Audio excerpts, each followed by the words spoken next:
আসসালামু আলাইকুম। হ্যালো বন্ধুরা, আপনারা সবাই কেমন আছেন? আশা করি ভালো আছেন।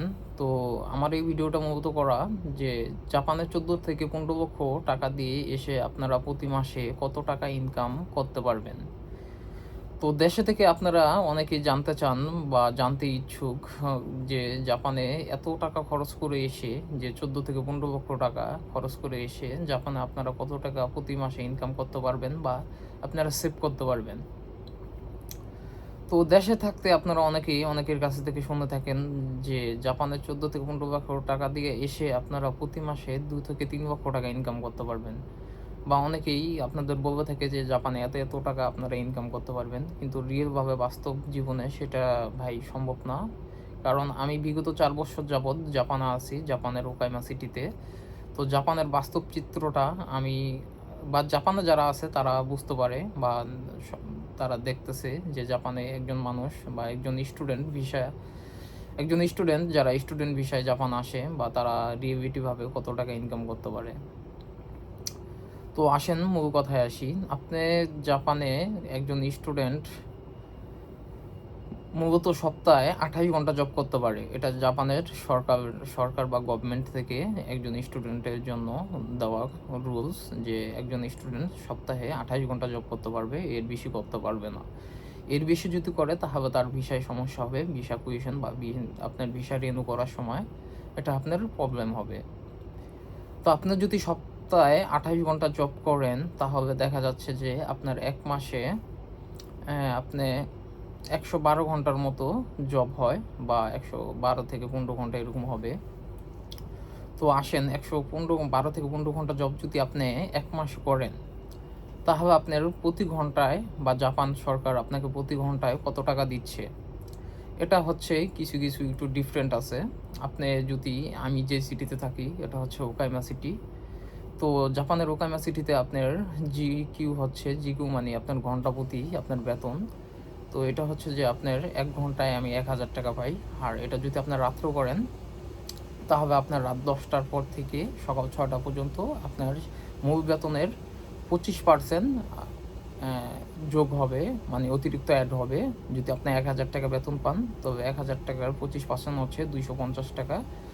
তো ৳২৫০ আর রয়েছে আপনার মূল বেতন ৳১,০০০। তো আপনার রাতে ১০টার পর থেকে আপনার মূল বেতন হবে ৳১,২৫০।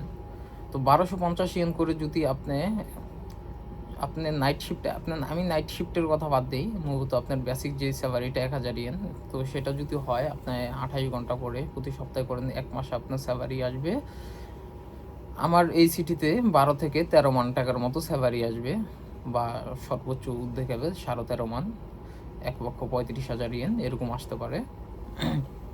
তো এটা আবার অন্য সিটির ক্ষেত্রে হচ্ছে যে আপনার ওসাকা, নাগোয়া বা টোকিও এইসব সাইতামা বা ইয়োকোহামা এসব সিটিতে আপনার একটু স্যালারিটা একটু বেশি। তো সেখানে ক্ষেত্রে আপনার দেখা যাচ্ছে যে সাধারণ যে বেসিক স্যালারিটা সেটা হয়ে থাকে আপনার ১২৫০ থেকে ৳১৪০০ এরকমের মতো হয়ে থাকে। তো সর্বোচ্চ আপনি যদি আপনার কার্ডে যে ২৮ ঘন্টা আ স জাপান গভর্নমেন্ট থেকে যে দিয়েছে আপনাকে ২৮ ঘন্টার পারমিশন। তো ২৮ ঘন্টা করে জব যদি আপনি করেন প্রতি সপ্তাহে, তাহলে আপনি ১ মাসে ১৩ থেকে ১৪ মান টাকা ইনকাম করতে পারবেন। তো ১৪ মান টাকা ইনকাম করে আপনার বাংলা টাকায় কনভার্ট করলে ১৪ মান টাকায় আ আপনার ১,০০,০০০ প্লাস এরকম আসবে।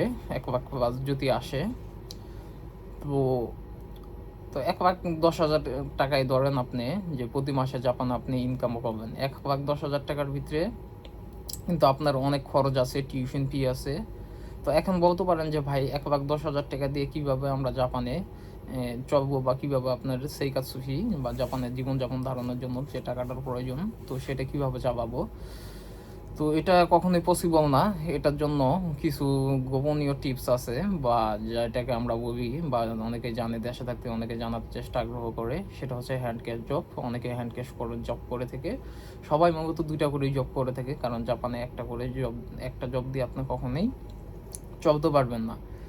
একটা জব দিয়ে আপনার টিউশন ফি আর রুম ভাড়া দিয়ে আপনার শেষ হয়ে যাবে। কিন্তু আপনার থাকা খাওয়া, তারপর হচ্ছে যে যদি আপনার দেশে বা ফ্যামিলিতে কিছু টাকা পাঠাতে চান, তার জন্য আপনার অতিরিক্ত জব অবশ্যই করতে হবে। তো এটার জন্য অনেকেই বা বেশিরভাগ 90% স্টুডেন্ট 2টা করে জব করে, কারণ 2টা জব ছাড়া জাপানে চলা কোনোভাবেই সম্ভব না। তো সর্বোচ্চ 2টা জব করলে আপনি দেখা যাচ্ছে সর্বোচ্চ যে মানে আপনি 25 মান তৈরি ইনকাম করতে পারবেন। তো 25 মান ইনকাম করলে আপনার মোটামুটি ভালো একটা স্যালারি আসবে। তো এই হলো আপনার 1.5 লাখ থেকে 1,80,000 ইয়েনের মতো হবে, 1,80,000 টাকার মতো হবে। তো মূলত আপনি এই টাকাই ইনকাম করতে পারবেন। আর ধন্যবাদ আমার ভিডিওটা দেখার জন্য আপনাকে শেষ পর্যন্ত। তো আর আপনার কাছে একটা রিকোয়েস্ট, আমার ইউটিউব চ্যানেলটাকে একটু সাবস্ক্রাইব করে দিবেন। আর সাথে থাকার জন্য আপনাকে অনেক ধন্যবাদ, অসংখ্য ধন্যবাদ।